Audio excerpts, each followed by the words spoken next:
পদ্মা সেতুতে ঈদযাত্রায় ভিড় বাড়ছে যাত্রী ও পরিবহনের, সেখান থেকে যুক্ত হয়েছেন সহকর্মী শুভ ঘোষ। শুভ,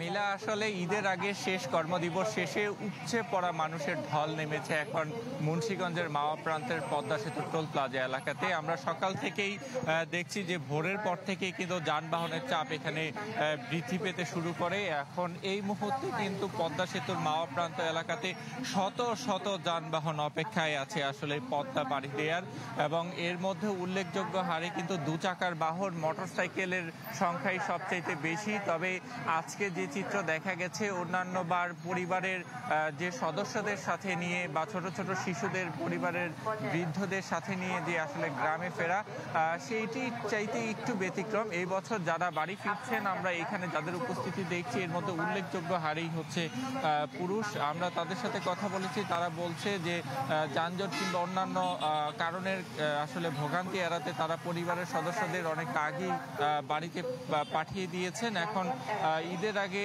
তাদের যে শেষ কর্মদিবস সেটি শেষে তারা কিন্তু এখন বাড়ি ফিরছেন, এবং মোটরসাইকেলের পাশাপাশি কিন্তু আমরা দেখছি যে যাত্রীবাহী বাসের যে উপস্থিতি সেটি একেবারে চোখে পড়ার মতো। পাশাপাশি ব্যক্তিগত যানবাহনও কিন্তু এখানে রয়েছে। আমরা মোটামুটি কয়েক কিলোমিটার এলাকা জুড়ে আমরা দেখছিলাম যে আসার পথে প্রচুর যানবাহন কিন্তু এখন প্রমত্তা পদ্মা পাড়ি দেওয়ার অপেক্ষায় রয়েছে।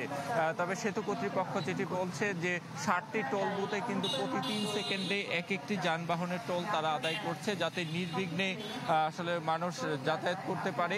তবে এখন পর্যন্ত যারা এই মাওয়া পর্যন্ত এসেছে তাদের সাথে আমরা কথা বলেছি, তারা বলছে যে সড়ক পথে রাজধানীর পর থেকে আসলে ঢাকা মাওয়া এক্সপ্রেসওয়েতে খুব বেশি ভোগান্তি তাদের পোহাতে হয়নি। তবে যানবাহনের যানজট না থাকলেও একটি ধীর গতি রয়েছে, এবং দীর্ঘ সারি তৈরি হওয়ার কারণে কিন্তু এই ধীর গতিটি তৈরি হয়েছে বলে কিন্তু হাইওয়ে পুলিশের পক্ষ থেকে বলা হচ্ছে। এবং গতকালকে আমরা অতিরিক্ত ভাড়া আদায়ের খুব বেশি অভিযোগ না পেলেও আজকে সকাল থেকে কিন্তু তীব্র আকারে গণপরিবহন এবং যাত্রীবাহী বাসে আসলে স্বাভাবিক সময়ের তুলনায় 2 থেকে 3 গুণ বেশি ভাড়া আদায়ের একটি অভিযোগ আমরা পেয়েছি। এছাড়া পরিবহন সংকটে রাজধানী থেকে নানা উপায়ে ভেঙে ভেঙে যারা মাওয়া পর্যন্ত এসেছে, আমরা কিন্তু দেখেছি যে তাদেরকে কিন্তু অনেকটা দুর্ভোগ কিংবা ভোগান্তিতে পড়তে হয়েছে। মাওয়া প্রান্তের যে উত্তর থানা রয়েছে পদ্মা সেতুর, সেই গোল চত্বরে কিন্তু এখন শত শত মানুষ আসলে পরিবহনের জন্য অপেক্ষা করছে। এছাড়া যারা এখন পর্যন্ত মাওয়া পর্যন্ত এসেছে তারা বলছেন যে আসলে এবার ঈদ যাত্রায় আসলে গতকালকে আনুষ্ঠানিকভাবে সরকারি বেসরকারি বিভিন্ন প্রতিষ্ঠান শুরু হওয়ার পরে কিন্তু আসলে কর্মব্যস্ত নগরী এই শহর ছেড়ে কিন্তু আসলে আপন ঠিকানায় মেঠো পথের টানে কিন্তু মানুষ এখন যাচ্ছে পরিবার, বাবা মা এবং প্রিয়জনদের সাথে ঈদ কাটাতে। এবং আমরা কিন্তু সকাল থেকে তাদের সাথে কথা বলেছি, তারা বলছে যে এই বছর কিন্তু আসলে বিভিন্ন কারণে অনেকে ঢাকায় ঈদ করছেন, গ্রামের বাড়িতে গিয়ে পরিবার স্বজনদের সাথে দেখা করে আবার ঢাকায় ফিরছেন।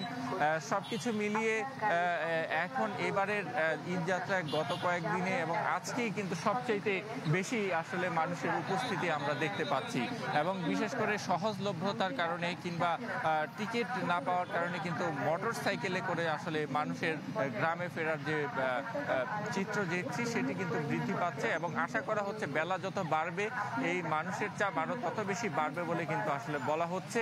এবং এই যাত্রাটা নির্বিঘ্ন করতে আইন শৃঙ্খলা বাহিনী কিন্তু আসলে তাদের অবস্থান থেকে সর্বোচ্চ চেষ্টাটি তারা করে যাচ্ছেন। মিলা, শুভ, ধন্যবাদ আপনাকে।